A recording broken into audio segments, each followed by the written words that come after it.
What's going on, guys? Welcome back, and today I'm going to be doing something totally different to what I usually do.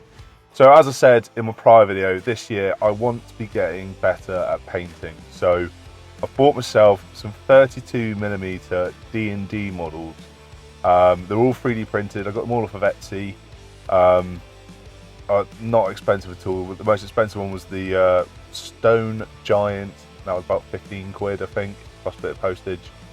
So yeah, not too bad. I'm quite happy with the prices. The one in my hand right now I think was about 6 quid, and then the dwarf that I've got was, I think it was like 4 or 5 quid. So not expensive at all. Really happy with the prices, happy with the quality.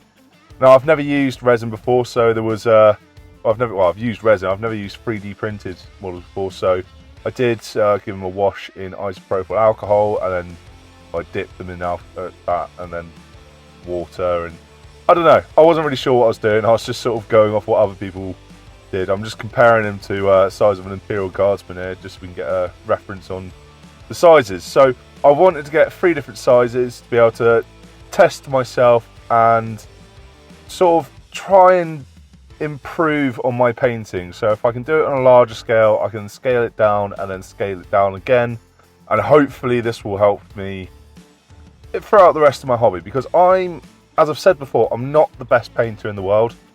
I'm mostly learning. I'm still learning. Everyone's always learning, but I want to get a bit better at it.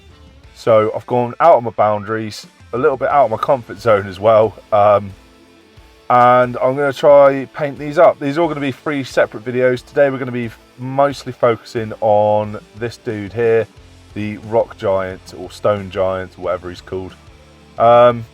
So let's have a quick look at me sort of cleaning them up with the isopropyl alcohol, and then let's get into the painting.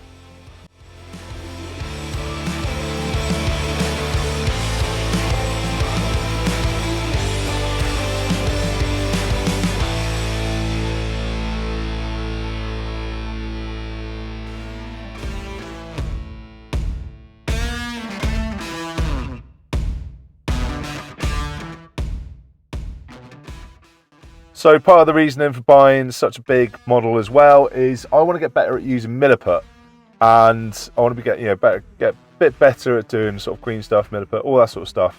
So I'm gonna model some hair onto this stone giant. I do not care if they're supposed to have hair or not. Someone cast a level 10 hair spell on him. There we go. Now it's canon. This rock giant has hair. Yeah, you can tell me in the comments what you want, but I don't care. So I just wanted to get a bit better at crafting, a little bit better at sort of modelling with this stuff. So that's why I've gone for hair, because there's quite a bit of detail that can go into that. You can make it as basic or as detailed as you want. So that's what I went for. I went for a bit more detailed. Tried to actually get some hair, some lines in there, make a little swirl around the back. I had a bit of fun with it. It was good. It was just fun. It was a nice bit of enjoyable time, sort of just learning and improving on skills, as I've already said. Something that we can all do from time to time is just do something that we're not usually doing. So here we are once again. Also, just keeping on track with the milliput while I what's it called? What is it called? Prime, that's it. While I prime the model with a bit of paint. It's a good thing to remember as well. People say use water and Vaseline, or water or Vaseline. I've personally found it a lot easier to use just Vaseline. I've tried it with water, and I still get it absolutely everywhere. So I find Vaseline works best for me. But water might work best for you, or a little bit of a mix of both. Just again, when you come to trying it, just give it a mix up, see what works best for you, because whatever works amazingly for me, it may not work the 100% for you. So take all my tips with a little bit of salt. I try to add alternatives in, just in case what I'm doing doesn't agree with you. So yeah, try it with water, try it with Vaseline, if neither of those are working too well for you, try it with a little bit of both and just experiment from there.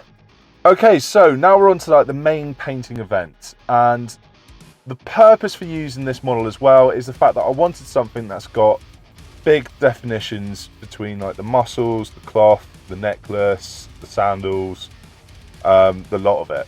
And the main thing that I'm doing here is I'm trying to see how other people's videos, such as, you know, like Miniac, Ninjon, Dana Howe, Midwinter Minis, how all their painting tips and tricks can help. I think I'm pretty baseline painter, I'm pretty average. So how can all their tips and tricks improve my painting? And, you know, I think they have. But this is where I'm going to bring it up to that next step again and really see if I actually pay attention and don't just paint as quick as I can, get the paint down, go, yeah, that'll do, bye. You know, I've put about 15 hours painting into this, so I've taken my time. I've really sort of tried to do the whole layering up and glazing on. I have tried to use as little washes as possible. I did use a wash on sort of like part of the cloth, but apart from that, yeah, I didn't use any washes at all really, apart from the bones on his necklace and the sort of like the belt that loops around his midriff holding up the cloth. So let's see how their tips and tricks can improve my painting as I layer up. I've started with a mix of Abaddon black and Administratum grey, or Ministratum grey, and I've just gone from there. So let's see what happens.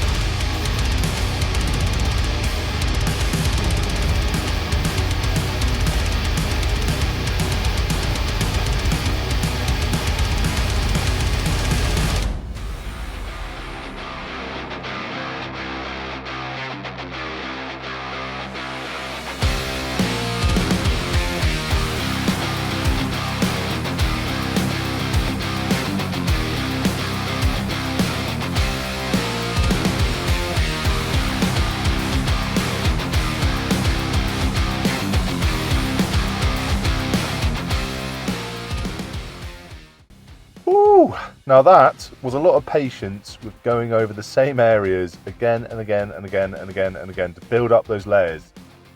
Whew. I have to say, I think the one video that just stuck on my mind was from the one from Midwinter Minis, where he went back and repainted his Ghazghkull Fracker, his Orc war boss, to do, you know, basic paint, longer paint, and then a 20-hour paint. And actually really putting time and effort really does help going over and over models. So if you want some really good advice on sort of like keeping track and picking out more details, have a look at that video. I fully recommend it. You know, not that he needs traffic from my guys. You guys, I've mostly pinched you people from Midwinter Minis anyway, so you know what I'm on about.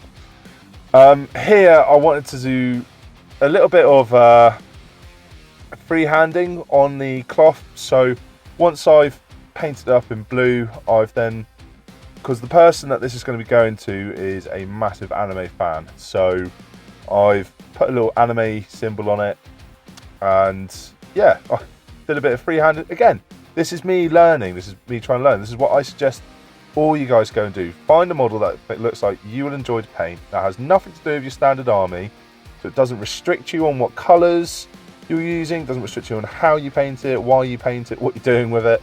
You know, you can be a little wild and wacky, because in the long run it doesn't matter, because it doesn't need to fit in with your army. It's just something that you're going to paint to experiment and get yourself to that better level of painting. Fully suggest that you guys, if you want to improve painting, go and do something like this. So yeah, so I'm going to skip forward to the freehanding part. Let's have a look. So I'm going to say it once again, freehanding is something that I want to get good at, and this is, I'm not really an anime watcher. I can see the comments already, yet again. And yeah, so I've had a look through on Google for anime symbols, anime pictures, whatever. And this is the one that I sort of saw. It's got some pretty basic shapes to it. So I've started off with that, and it's what I've gone for. So it had a black outline into the picture of it. So I've started off by just doing the basic shapes with the outline first, just by blocking it in with the colour. And then I'm going to paint within the lines here. So again, it's just doing little things at a time, just to chip away at that long list of things I want to improve on. But the more often that I do them, the better I'm going to get at them. Same with you guys. The more often that you do little things that you're not comfortable with, the better you will be at doing them. In the long run, this is all the things that I think in the long run are just going to help me improve, and will help you guys improve as well. This isn't a how to paint. This is a look. This is me practicing. This is what I normally would just do without filming, but I thought I want to show you guys just like the process that I'm putting myself through, just to say, look, you guys can do this as well. I would have painted this guy up anyway. I just wanted to do it, make a video out of it, and show you guys it's not hard to sort of sit down, take that hobby time that you were going to have already, and do something else to get yourself to that next level. And it's an enjoyable process at the same time. So yeah, I'm just rambling on at this point mostly. Also, you'll see here, I did a little bit of purple painting on this as well. Stuck my finger in it, then continued holding the model. So, we're all human. I've just got to fix some mistakes. Wasn't too impressed with myself. I was shouting some particular words at the time. But yeah, guys, if you make mistakes, just remember, just stay calm and go back, have a look, fix them. If it's not exactly the same as how you had it before, it doesn't matter. That it's a mistake that I was getting to the end of the paint. I was getting a little bit impatient. I just wanted to get things done. I made a couple of mistakes, and this was one of them. I just wanted to show you guys that mistakes are made. We all do them. We're only human. Anyway, let's finish this video up. Let's have a look at the final piece. And guys, thank you for joining me in this video. I really do hope to see you in the next one.